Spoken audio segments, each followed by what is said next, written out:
This conference will now be recorded. Hello, members. This is the Friday night webinar series, and we'd like to welcome Jim Bodoh. And Jim, can you tell us a little bit about yourself as you get started tonight? Well, I've been a collector and interested in firearms for most of my life.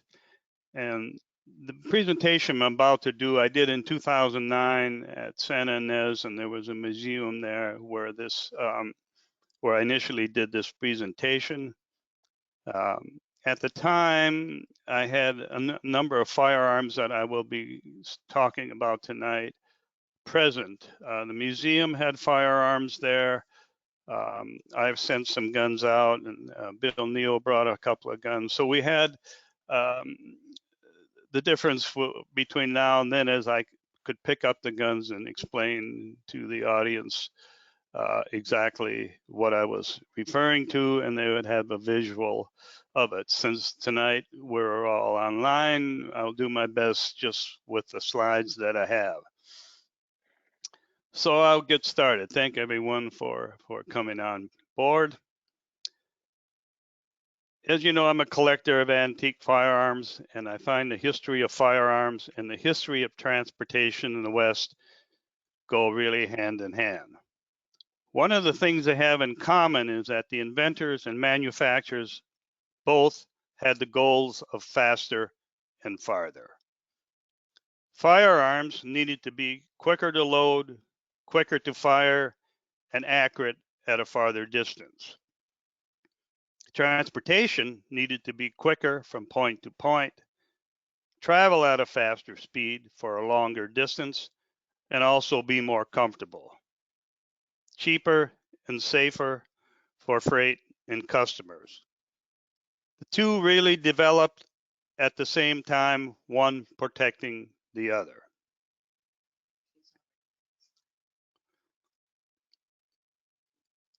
Transportation across. I'm sorry, I'll go back. You're ahead of me here. Yep, that's okay, I'll get it. Go ahead. Transportation across the West can be traced through the covered Conestoga wagon, freight express and chuck wagon, stagecoach, pony express, and finally the railroad. Manifest destiny was a political phrase of the 19th century, became a term for the territorial expansion across North America. And this expansion included the Oregon Trail, Pony Express route, the Butterfield Overland Mail route, Bozeman Trail, Santa Fe Trail, and probably many others. The earliest and slowest of the modes of Western transportation was the covered wagon. Moving at a walk and taking about 5 months from Missouri to Oregon or California. This painting shows a wagon pulled by a yoke of oxen traveling at walking speed. In reality, it probably would have had 4 oxen or more and basically no one riding inside. The man walking is carrying a shotgun for protection. By 1850, 50,000 immigrants had traveled to the West. This painting shows a man protecting the wagon train using a shotgun. In reality, it is unlikely that a large wagon train would have been attacked in this way. However, you see, anyway, that's all right. But the Indians were very, very wary of men with shotguns, particularly at close range. They learned an early lesson when a 10 gauge shotgun went off with buckshot. All right, next. I've added a few things since you may have all this, but okay, next slide, fine. Between 1821 and 1850, the shotguns were flintlock, then changing to percussion in about 1830. They were used for both hunting and protection. Most anyone could use a shotgun. It really took no special skill. They came in various gauges and barrel diameters from 10 gauge down to 20 gauge. There were many foreign manufacturers of shotguns. This was a German double barrel, happens to be 16 gauge. Rabbit, and it was called a rabbit ear hammer gun. And if you look at the hammers that stick up like ears on a rabbit, that's how the name was given to the gun. So you will hear me refer to this from time to time. There were many American manufacturers. The center gun is a Sharps model 1853. It was made in 1854 by Sharps Rifle Manufacturing Company in Hartford, Connecticut.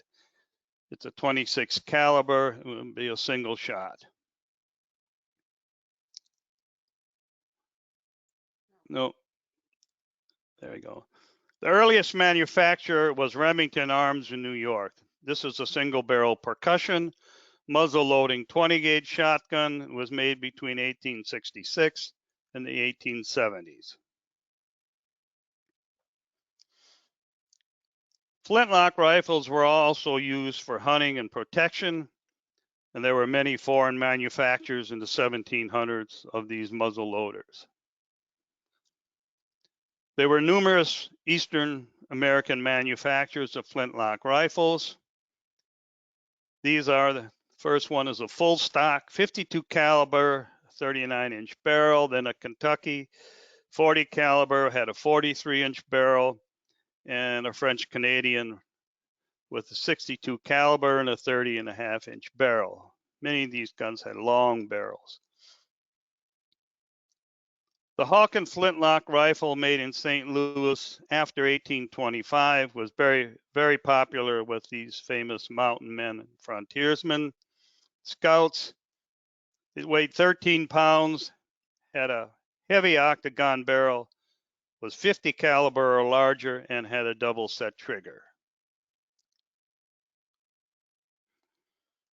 The percussion rifle developed about 1830, and this again met the goals of faster and farther. It was a muzzle loader that could fire 2 to 3 rounds per minute, and it was made by both foreign and American manufacturers. Instead of a flint, a percussion cap was used to ignite the powder. This is another picture of a Hawken percussion plains rifle, and it was made in St. Louis. Has double set triggers. The barrel has a large buckhorn rear sight on it.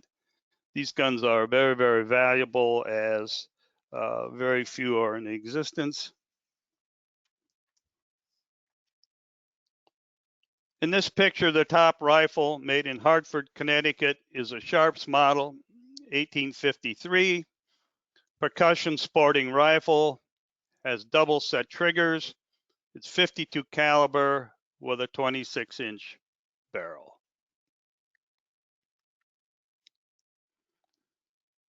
These are Colts made in Hartford, Connecticut. The top one is a revolving full stock sporting percussion rifle. It was made between 1855 and 1858.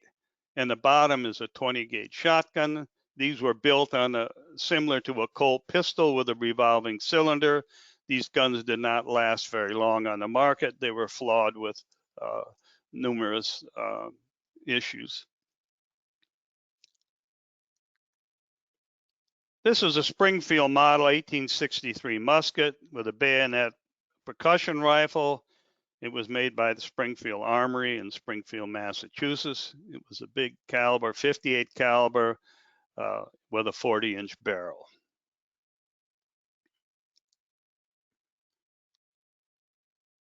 With the advent of the metallic cartridge developed by Smith & Wesson and Union Metallic Cartridge Company of Bridgeport, Connecticut, gun manufacturers produce weapons in a wide range of calibers. Metallic cartridge met the goal of faster by allowing the powder, wad, lead, and firing cap to be contained in one package. Again, quicker to load, faster to fire.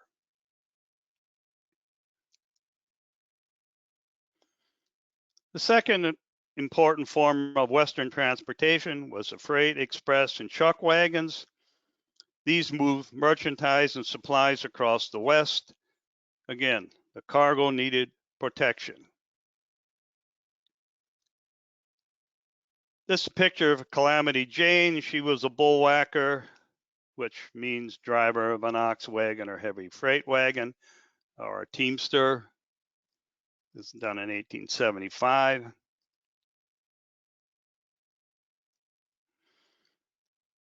This was the evacuation of a chuck wagon. Apparently, they had a little trouble getting across the water. Cowboys liked water, they just didn't like to cross it very well. And you can see that they're unloading their food, guns, bedrolls. Probably got their feet washed in that episode also.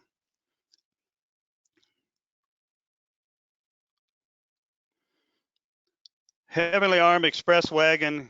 It was carrying $250,000 worth of gold to the railroad from the Homestake mine in South Dakota. And you note there's 4 Wells Fargo guards. There were competing routes and companies that carried mail, freight, and passengers.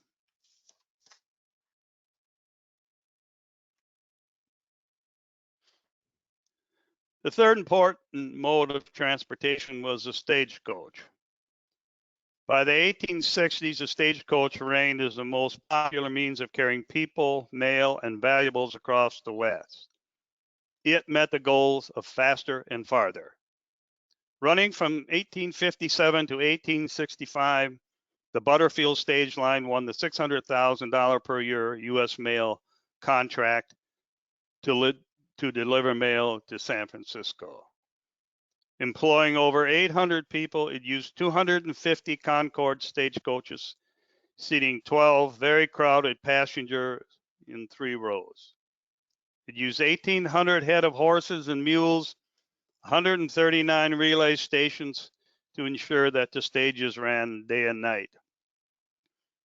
A one-way fare of $200 delivered a very tired passenger into San Francisco in 25 to 28 days, rather than the 5 months on a wagon train.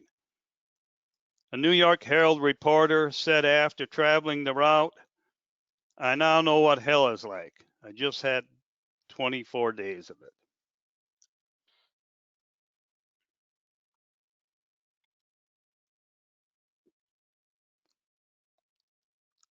By 1877, Wells Fargo and Company reported 200 highwaymen regularly robbing its stages.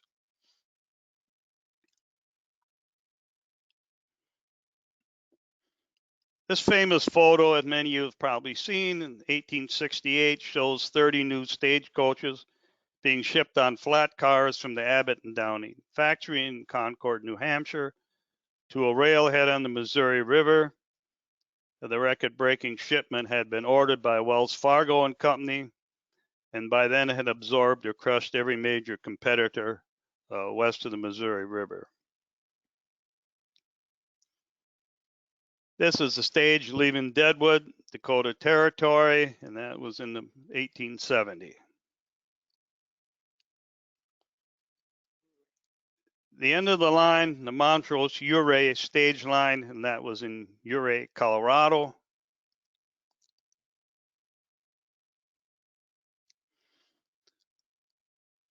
A rifle-toting guard stands by as miners board Concord coaches for the 35-mile run to the gold camp.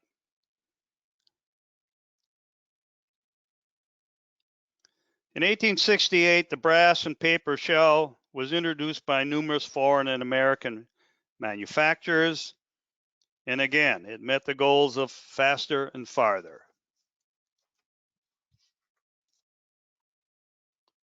A Colt model 1878, the top gun is a 12 gauge, the bottom is a 10 gauge.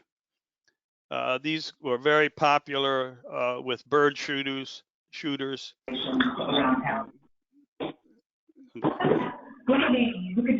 something going on there. All right. A few saw duty on board stagecoaches and in the hands of railroad guards, express agents. Short barrels were preferred, but this length was not unusual. Very few of these Colt guns ever saw duty on the stagecoaches in the West.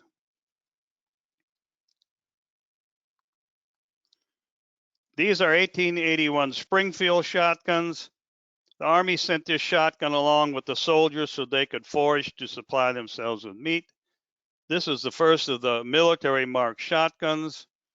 A reloading kit was sent with the gun, had brass shells so that they could reload their ammunition. Extremely rare gun. I'm pleased to have one of these in my collection. These photos show how the breech loading mechanism worked. And again, this met the goals quicker and faster.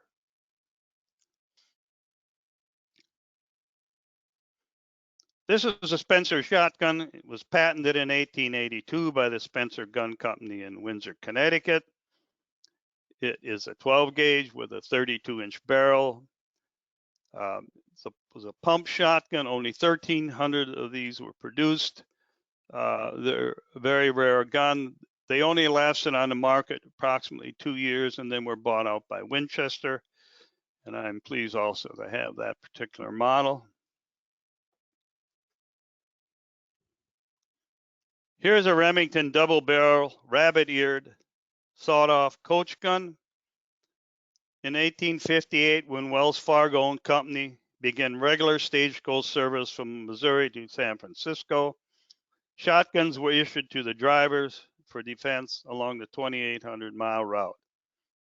Coach gun was a term for a class of shotgun with barrel lengths from 12 to 20 inches, sometimes made by cutting down the barrels. These shotguns had external hammers and were double barreled, usually 10 or 12 gauge, and loaded with buckshot. The original coach gun that came from the factories with the short barrel are extremely rare and quite expensive at this point.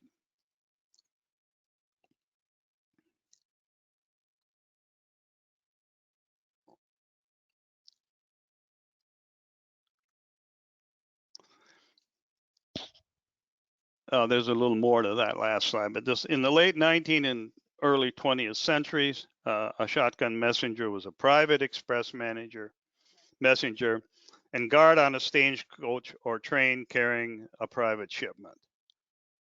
The shotgun messenger on a stagecoach typically rode in the seat next to the driver, and thus creating the term riding shotgun. In the 1880s, if a stagecoach had only a driver and no messenger, this meant the coach carried no strong box and was less interesting to the road agents.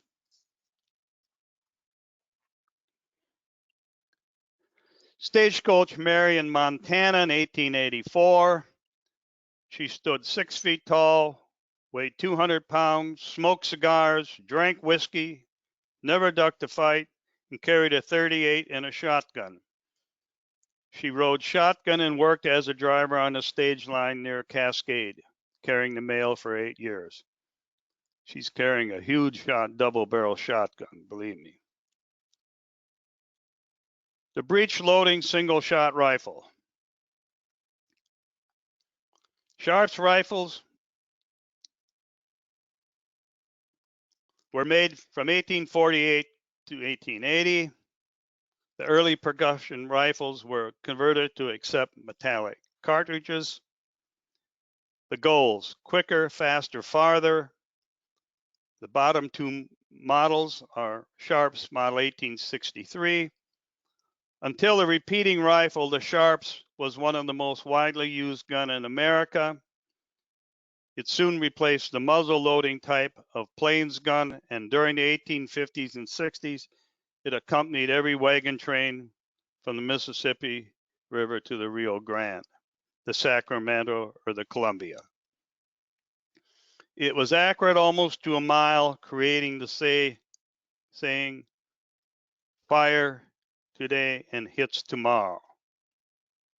There's a story that authenticates that, but I probably shouldn't get into that at the moment. We may not have enough time.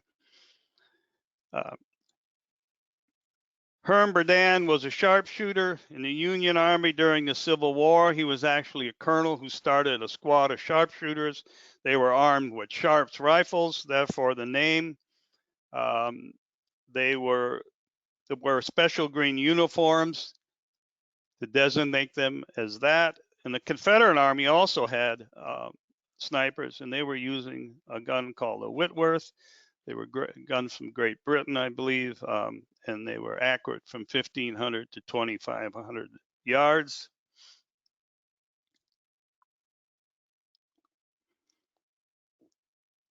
Another very accurate rifle was the Remington rolling block. This happens to be a 7mm caliber with a 30-inch barrel.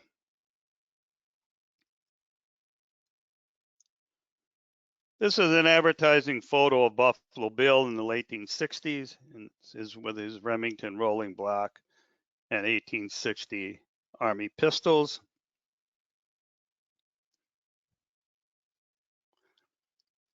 Before and after the Civil War, the Springfield rifle was the Army issue for all soldiers in the West. And I may allude to this slide a little later. The next innovation for the rifle changed the single shot to repeating. Again, making the goals quicker and faster. These are all repeating rifles. The top one is a Hunt repeater, patented by Walter Hunt, New York City. The second and third are Jennings rifles, and they were manufactured by Robbins and Lawrence of Windsor, Vermont. The second model is a magazine repeater, and the bottom is a Smith & Wesson, made in Norwich, Connecticut. Just go back for that a minute. Just a little point of interest that somebody might interest. Dan Wesson mostly made handguns, Smith & Wesson. He decided to make a couple of rifles. Then Winchester decided to make a couple of pistols. So it was all said and done, Winchester made the rifles and Wesson made the pistols. Just a point of interest, maybe. You can go ahead. Next slide.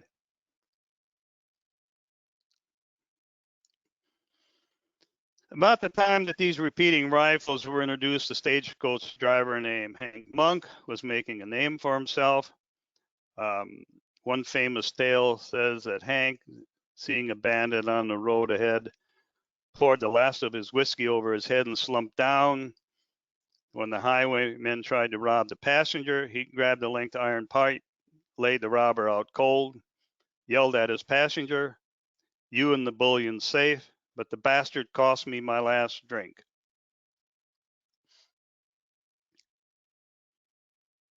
This is a very famous picture, and maybe many of you are familiar. It's a photograph of Monk and Horace Greeley on the coach in the foreground. Hank, a veteran driver on the California stages, had Greeley, the New York Tribune editor, inside the coach on a downhill run to Passierville. Greeley asked for haste, fearing he would be late for a lecture. And of course, Monk snapped his whip, and soon they were rocketing down the mountain road. Greeley then called out and said he wasn't that much of a hurry. Monk yelled back, "Keep your seat, Horace. I'll get you there on time." The day after, when this photo was taken, Monk again on the box wearing a straw hat, and Horace Greeley wearing the white trousers in the place of honor next to him.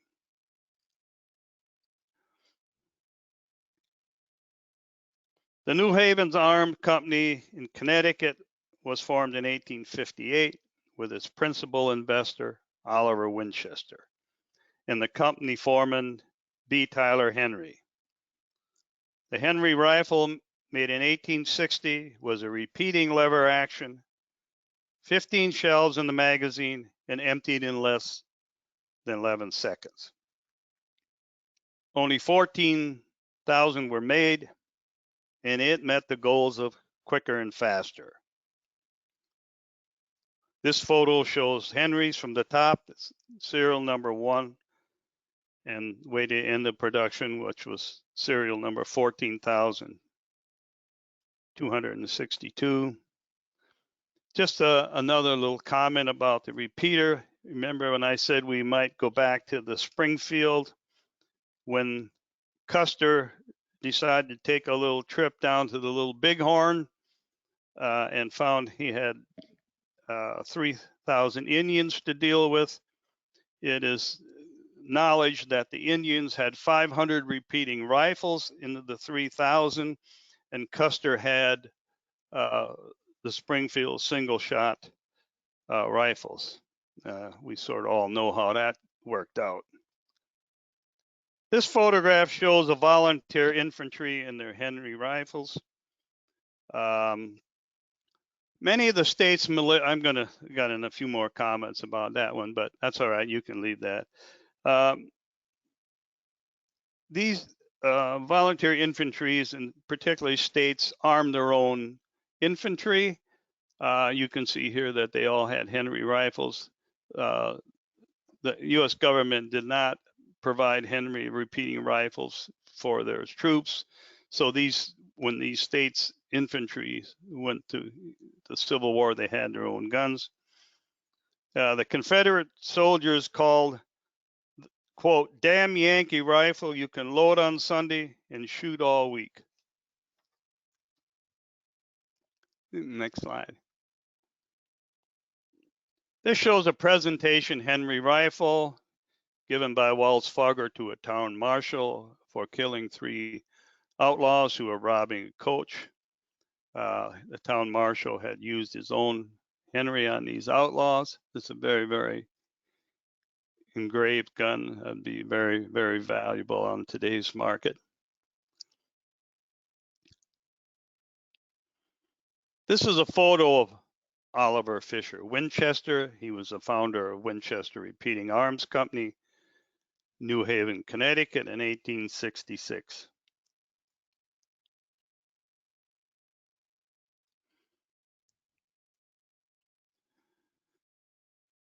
Marketing tool for Winchester Repeating Arms was endorsements by famous marksmen. Supposedly they were not paid for the endorsement, but they may have received ammunition and guns.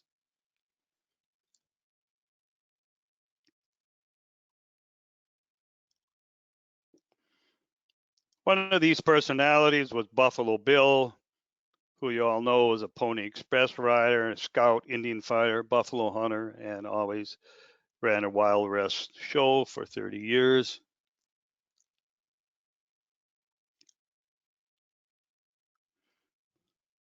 Annie Oakley was the star attraction in the Wild West show for 17 years.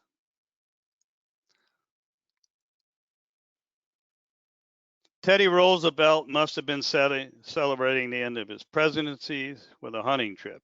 This photo shows crates of ammunition and firearms packaged for the Roosevelts by Winchester, and the delivery was made by delivery wagon to the steamship Hamburg, New York Harbor, and this was March 22nd, 1909. I think that's a great wagon. Gloria liked that wagon.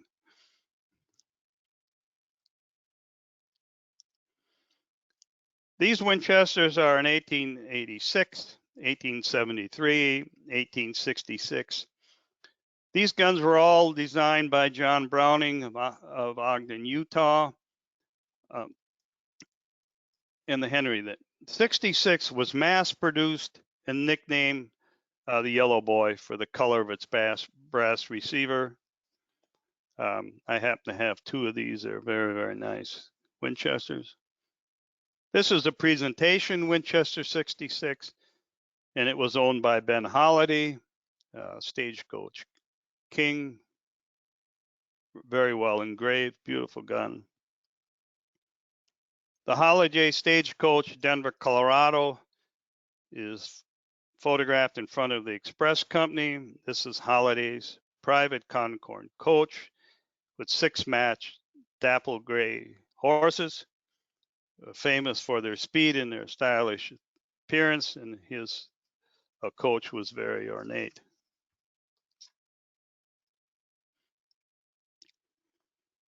In the picture, the top three rifles are model 1873s. The top and second one are one of 1,000, and the other one, the third, is one of 100. It was known as a gun that won the West. The price of a new Winchester in 18, I'll go back. I got a few more comments about this. You can leave this slide up if you want. The price of a Winchester, that's 73, of a regular Winchester in 1873 was $13. However, the one of a and the 1,000 was $100. And they were special because they were sporting rifles, had special barrels, a different finish and set triggers, and at the top of the barrel it was written one of 1,000 on it. Next slide, please.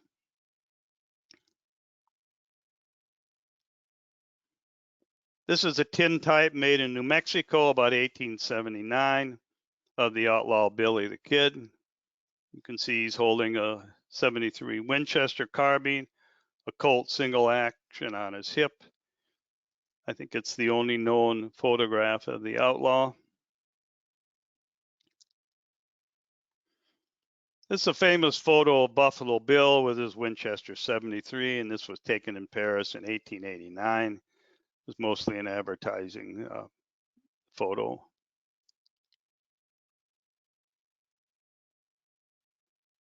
The rifle at the bottom is a Winchester model 1876. Again, this is one of 1,000.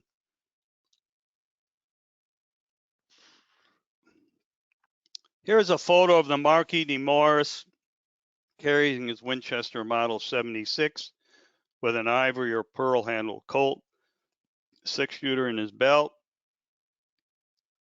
He and Teddy Roosevelt almost fought a duel with Winchester rifles at 12 paces. They were neighboring ranchers in the Dakota Territory and didn't see eye to eye on many things. Marquis was a wealthy rancher in Dakota Territory. He bought 4 used coaches from a failed stage line.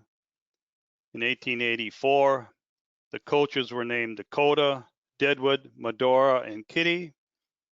Using these coaches, the Marquis established a new stage line from Medora, North Dakota to Deadwood, South Dakota. A 250-mile round trip that took 36 hours and cost 10 cents a mile for a total of $21.50. Even though he had painted U.S. mail on the coaches, he was unable to secure a U.S. mail contract. In less than 2 years, the stage line was bankrupt, Marquis having lost $1.5 million on his business ventures in 5 years. The Kitty and the Medora were purchased in 1896 from Marquis' estate. He was killed in Africa by guides on an expedition. At the time, the purchase price of the stagecoach Kitty was $250. The 2 coaches were used on a stage line in northern Minnesota until 1908. The Kitty later went to North Dakota and then to a museum in Minnesota. Finally, the Kitty was sold and auctioned and returned to South Dakota. It resides in Pierre in the Cultural Heritage Center and was conserved by Doug Hansen, Letcher, South Dakota, a CAA member.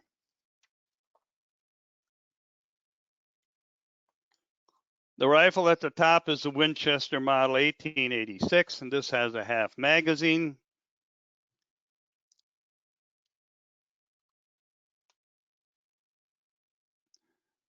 The 2 men were photographed with their Winchester 86s during the Oklahoma land rush in 1889. Smokeless powder entered the market in 1890s, and it met the goals of faster and farther. The use of smokeless powder for ammunition was one of the major innovations affecting the entire history of firearms, and it started a new phase in the development of guns and ammunition. Second rifle is a Winchester model 1892, and it's a takedown diversion.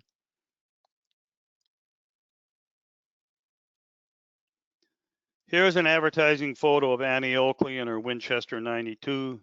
She was known as Little Sure Shot, and again, she was in Wild Bill's Wild West show. Buffalo Bill, not Wild Bill. The third gun from the top is a Winchester 1894.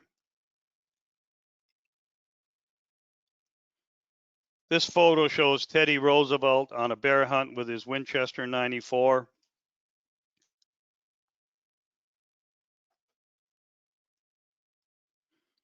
The bottom rifle here is a model 1895 with the factory tag and stock wrapper still in place on the gun.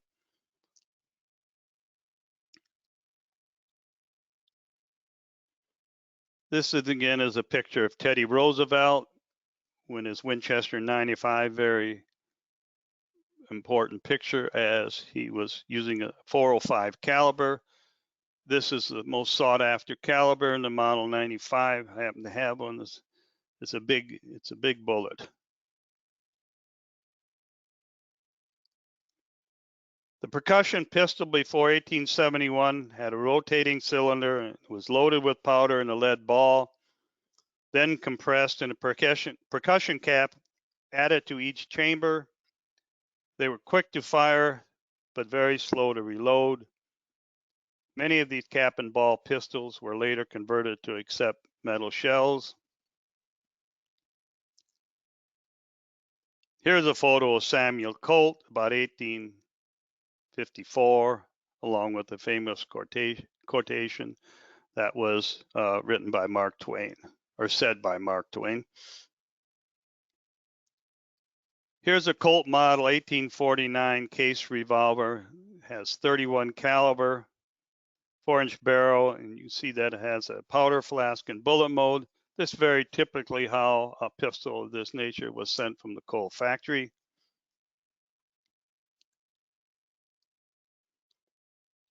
Here's another percussion revolver. This is a Colt model 1860, and it had a very ornate Slim Jim holster with it.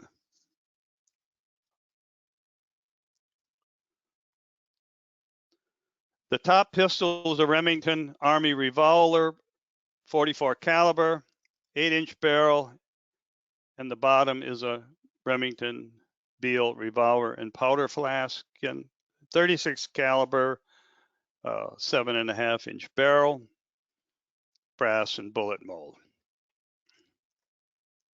About the time percussion pistols were being used, a stagecoach driver, Charlie Parkhurst, was working for the California Stage Company.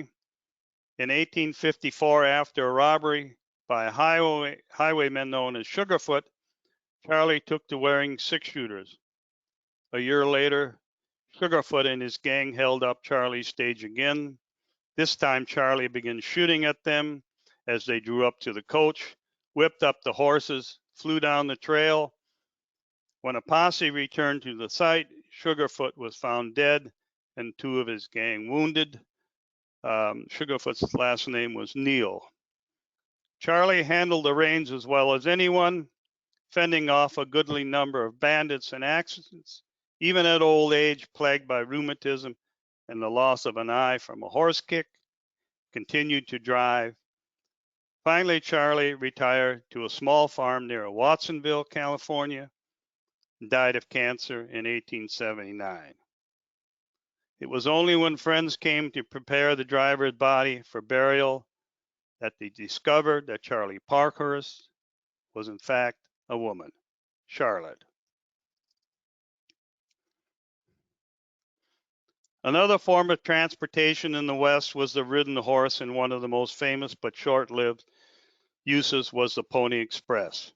Depicted here in the Frederick Remington painting, the goals of faster and farther were met in a mail route nearly 2,000 miles long with 190 stations that required about 10 days to cover as opposed to 25 with a stagecoach. Each young man rode 75 to 100 miles and they changed horses every 10 to 15 miles. Started in 1860, only lasted a year and a half. In 1871, a major innovation to the pistol was the cartridge. Rotating cylinder barrel loaded with metal jacketed shells, quick to load and fast to fire. This is a Colt single action revolver, 44-40 caliber, had a 4.5-inch barrel with ivory grips. The Colt 44 had cartridges that were interchangeable with the Winchester 1873 44-40 rifle, so only one caliber of ammunition was needed for the Colt and for the Winchester. The Colt 45 single action Army is 45 caliber, 7.5-inch barrel, patented in 1871. Really was the most popular handgun in the West, and it was called a Peacemaker or the Frontier 6-shooter.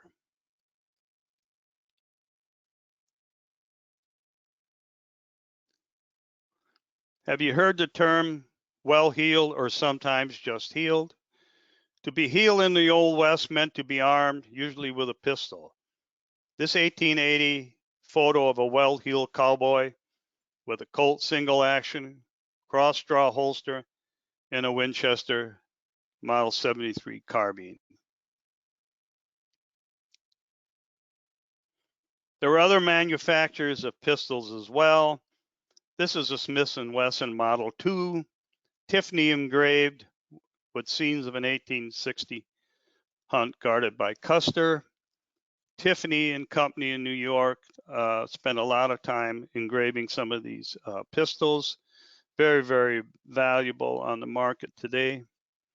This is a Smith & Wesson 45 caliber Schofield, first made in 1875 and was outlaw Jesse James' favorite gun. A very nice pistol. This pistol was designed and marketed by Merwin and Hubert and Company in New York City, but was manufactured by Hopkins and Allens of Norwich, Connecticut.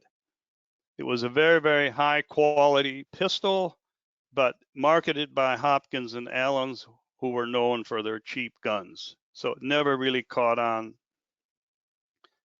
This is a Remington model 1890, 44 caliber, 7.5-inch barrel, and it has a nickel finish. The Remington was a very, very quality gun. Was about $2 or $3 cheaper than a Colt.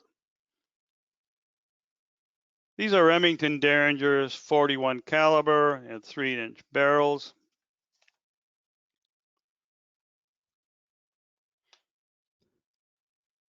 The term Saturday Night Special is familiar today, but it comes from an 1879 law in Tennessee that prohibited the sale of any belt or pocket pistols or revolvers or any other kind of pistols except for the Colt Army or Navy models. And these were among the most expensive, largest handguns of the day. The law just prohibited small Derringers and the rimfire revolvers that most African Americans could afford. In this studio photograph, you see Nat Love, known as Deadwood Dick, with a Winchester Model 94 and a Saturday Night Special Derringer in his belt. I could just say a few words about him. He was actually a cowboy who came to Deadwood with cattle, and at age 16, he entered a contest in Deadwood. You had a rope, shoot, ride a horse, and so forth. He won it, and therefore was given the name of Deadwood Dick.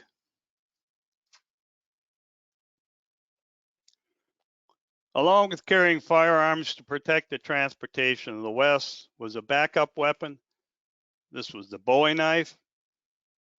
The original Bowie knife made for Jim Bodoh, yeah, by a blacksmith in 1825, and the blacksmith was his brother Reason, and it became very popular when the sandbar duel occurred in Missouri River bottoms in Louisiana. It was said that it could stab like a dagger, slice like a razor, chop like a cleaver. This is a rare, massive Bowie knife, unmarked, American-made, with a carved ivory grip and a silver-mounted leather scabbard.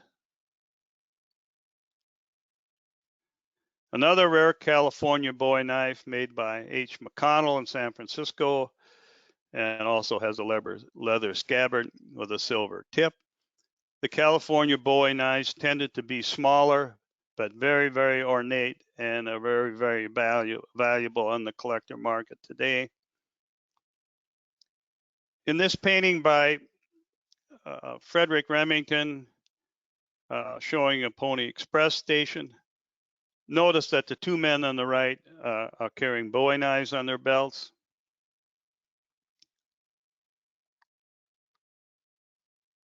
Here's a photograph of a well-heeled Texas Ranger. It was taken in 1887. He has a Bowie knife, pistol, carbine, hat, gloves, boots, and spurs.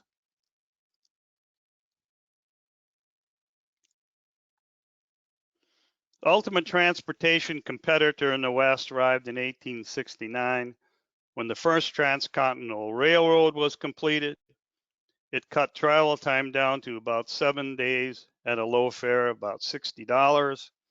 Again, faster, farther, cheaper, more comfortable. But was it safer?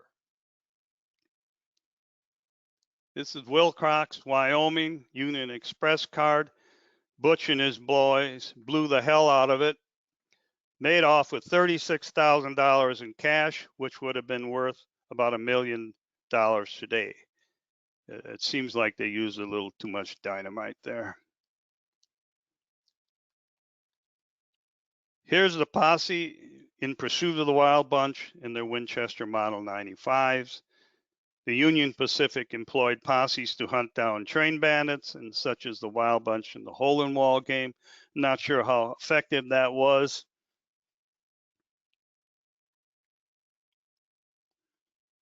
This is a photo of well-armed Fargo expressmen. Another photo of the Wells Fargo expressmen with sawed-off double-barrel shotguns and Winchester 94 rifles and Colt single-action revolvers.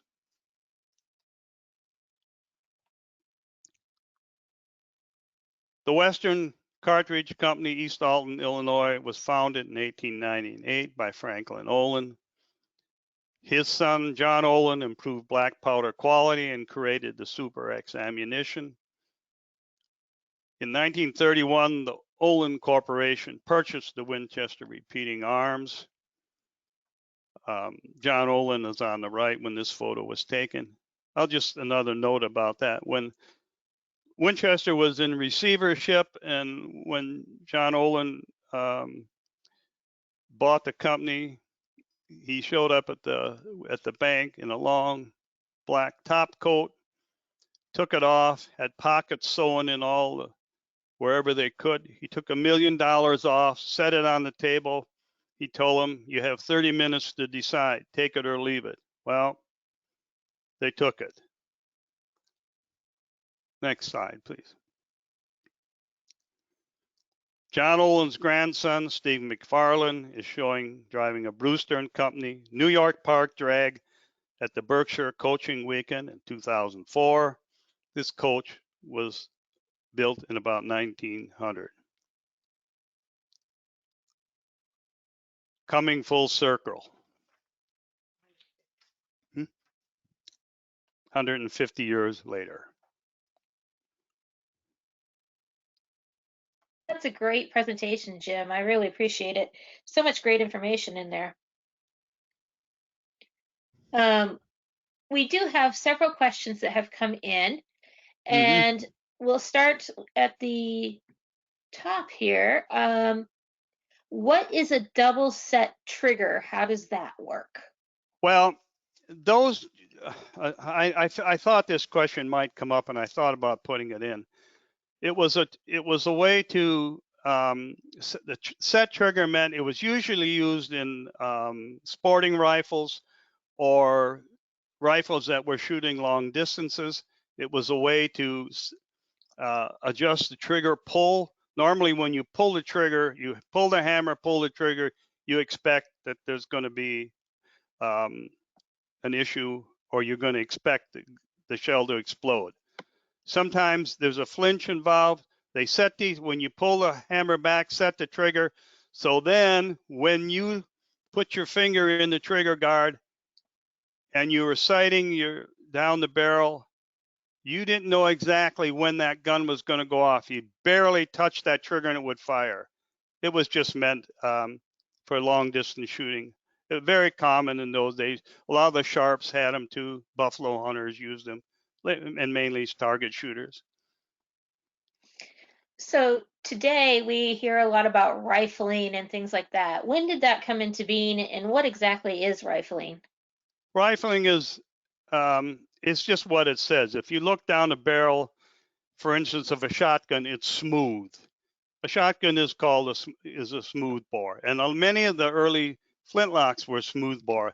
Then they decided to make a circle or rifling along all the way to the end of the barrel. So when the bullet was shot, it followed the curvature of the circle rifling, and it was more accurate.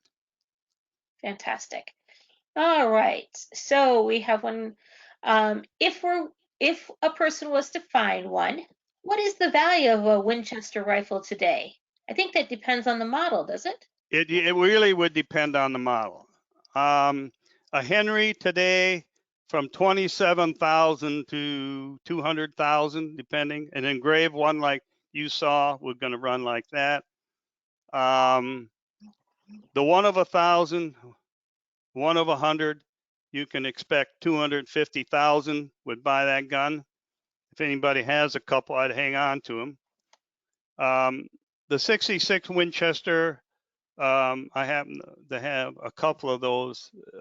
They may vary from 4 to 10, 12, 20,000. Depends on serial number and condition, of course. So we talked a lot about men in this presentation. How often did women carry guns on their person in the Old West? Well, women, depending on the business they were in, some of them that were in the cow towns and so on carried derringers many times, and a lot of the ladies, which worked in the evening most of the time, carried a dagger called a push dagger, many times in their stockings or on their body. In the West, I think the women were very handy with rifles of any kind, and particularly shotguns. Um, there is a whole Time Life series on the women in the West, and I've read it. It hasn't been for a while, but we just talk about men. But those women could easily shoot just as good. Which actually brings me to our next question. You talked about the Time Life series. Is there any other good references for someone who wants to learn more? Is Gun Digest a good one, or is there something that you would recommend? Oh, I have a huge resource library, many books on Colts, Winchesters, some old, some really old um, pamphlets from the 1900s, and they're really interesting. There's so many reproduction. I don't know where to begin with it, really. Um, I think probably you start with whatever model you're interested in and hit the yeah, just library. look up the model. I mean, now with the computers, you can go online, look up a model, and get the history of it pretty easy and so forth. There are a lot of little stories that go with these guns that I could have gotten into. It's just time didn't really allow that. But Yeah. Yes, I know that when I talked to you before, you told me some really interesting stories, and we have about 3 minutes left. do you want to talk briefly about that Winchester wagon that we were looking at earlier? Well, I found that in one of my resource materials, and it's really quite interesting to see a wagon, and particularly one.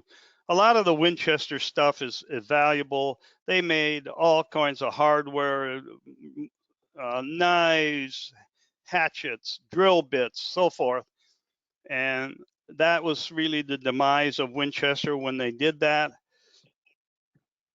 And that wagon would be really quite valuable today from two standpoints. First, of an antique wagon, but secondly, with the Winchester on it.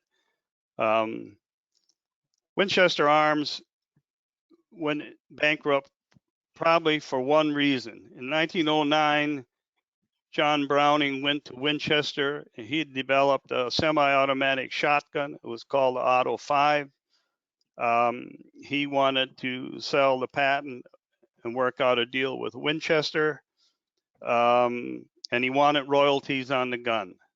Bennett was then the chairman of Winchester. He would not do the deal.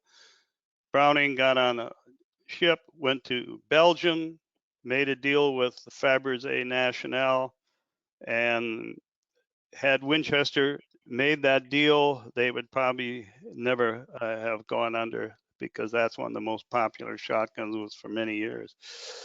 I don't know if that answered your question. Just a bit of history, that's all.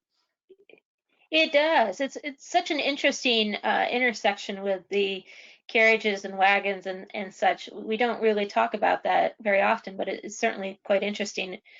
We did have one more question come in. Mm-hmm. Were the stage workers armed in the East? Because we always talk about them in the West. What's happening in the East? Pardon me, the stage? So if you were on a stagecoach in the East, would they be armed as well? That's a good question. They were more civilized there, probably.